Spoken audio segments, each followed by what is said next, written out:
Magandang araw po. Narito na po ang magiging lagay ng panahon ngayong araw ng Biyernes, June 20, 2025.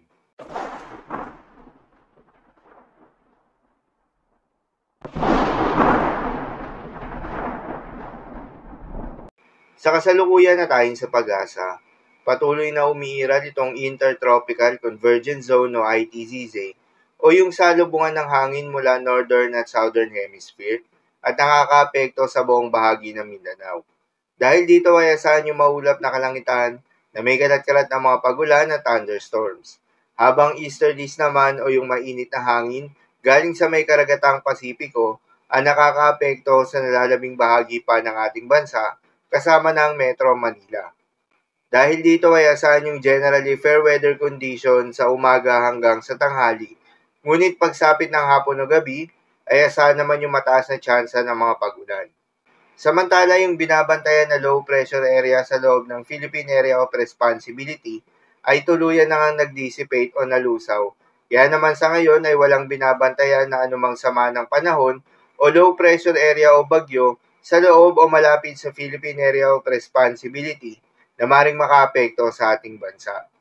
Para naman sa magiging lagay ng panahon ngayong araw ng Biyernes, dahil nga sa epekto nitong Intertropical Convergence Zone, asahan sa buong bahagi ng Mindanao ang maulap na kalangitan na may kalat-kalat na mga pagulan at thunderstorms.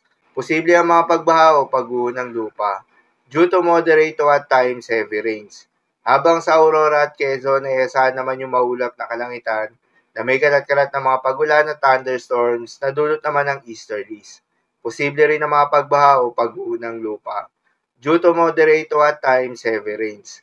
Habang sa Metro Manila at nalalabing bahagi pa ng ating bansa, ay asahan naman yung bahagyang maulap hanggang sa maulap na kalangitan na may kalat-kalat na mga pagulan o thunderstorms na dulot pa rin ng easterlies.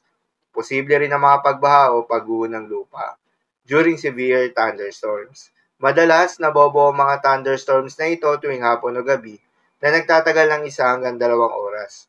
Kaya naman ingat sa mga posibleng banta ng pagbaha at pagguho ng lupa, lalong-lalo na sa mga lugar na inuulan na noong mga nakaraang araw pa.